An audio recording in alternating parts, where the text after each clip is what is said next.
आदमी के वीर्य दो प्रकार के होते हैं, एक जिसमें X होता है और एक जहाँ Y होता है। अगर X क्रोमोसोम के साथ X अंडा मिलेगा तो XX बनेगा तो लड़की बनती है। अगर Y क्रोमोसोम वाला वीर्य अंडे में जाएगा तो XY बनेगा तो लड़का बनेगा। तो ये तो एक क्लियर अंडरस्टैंडिंग है अगर ये ऐसा रहेगा। अगर कहीं ना कहीं क्रोमोसोम में दिक्कत है, अगर X एक्स्ट्रा हो जाता है और जो XX Y बन जाता है, या कई बार क्या होता है कि X गायब हो जाता है तो XO बन जाता है। जब ऐसी कंडीशन आती है तब बच्चा इंटरसेक्स हो जाता है। उसमें क्या होता है कि जो उसके बाहर के अंग होते हैं, आदमी वाले और औरत वाले, वो मिसमैच होते हैं। अंदर बाहर से वो दोनों सेक्स के ऑर्गन भी हो सकते हैं और अंदर कई बार अंदर फीमेल ऑर्गन होते हैं और बाहर मेल ऑर्गन आ जाते हैं। इस तरीके से जब ये ऊपर नीचे है, इस कंडीशन को इंटरसेक्स बोलते हैं। सबसे कॉमन कारण जो आजकल इंटरसेक्स होने का ये है कि जब बच्चा माँ के पेट में होता है तो पहले 7 हफ्ते तक सेक्स डिसाइड नहीं होता कि वो मेल है कि फीमेल है, लेकिन जैसे जैसे हार्मोन्स बनते हैं, जैसे जैसे क्रोमोसोम काम करते हैं तो वो टेस्टोस्टेरोन बनाते हैं या एस्ट्रोजन बनाते हैं। लेडी के लिए एस्ट्रोजन और मेल के लिए टेस्टोस्टेरोन बनता है। तो उससे फिर बच्चे के अंग बनते हैं, या तो मेल अंग बनेगा या फीमेल अंग बनेगा। और ये अंदर के अंग बनते हैं, जैसे यूट्रस और ओवरीज बनते हैं लेडीज में, और टेस्टिस बनती हैं आदमियों में, टेस्टिस और ये सारा सिस्टम बनता है।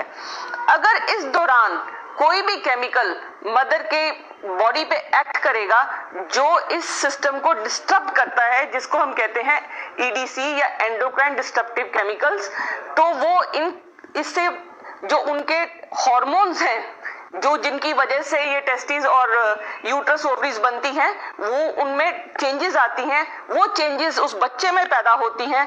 कई बार क्या है, बच्चे की अंडेदानी नीचे नहीं आती, जो पेशाब की ओपनिंग है यहाँ होने की बजाय आगे पीछे कहीं पे भी हो जाती है। तो जो ऐसी प्रॉब्लम्स हैं, कई बार दोनों अंग बने होते हैं, लड़की के अंग भी बने होते हैं, लड़के के अंग भी बने होते हैं। तो ऐसी कंडीशन को अवॉइड करने के लिए बहुत जरूरी है कि लेडी जब प्रेग्नेंट हो तो ऐसे केमिकल से दूर रहे जिनकी वजह से ये इंटरसेक्स बच्चा पैदा होता है। अब सबसे बड़ी कंफ्यूजन जो है, जो आजकल इंटरसेक्स बच्चे को लोग लेस्बियन और गे बच्चों से अडल्ट से कंफ्यूज करते हैं। जो इंटरसेक्स है वो तो जन्म से होता है और केमिकल और क्रोमोसोम की वजह से होता है, लेकिन जिसको हम ट्रांसजेंडर बोलते हैं, उनमें जो बाहर के अंग हैं वो नॉर्मल मेल या फीमेल वाले होंगे, लेकिन जो उनकी सोचने की कैपेसिटी होती है, जो वो सोचते हैं, ठीक है ना। तो अगर एक लड़का है, वो उसके अंदर उसको लगता है कि मेरे अंदर लड़की वाले गुण हैं, तो उसको ट्रांसजेंडर बोलते हैं। ये कई बार लड़की फील करती है कि उसके अंदर लड़के वाले गुण हैं, तो वो फीमेल ट्रांसजेंडर है।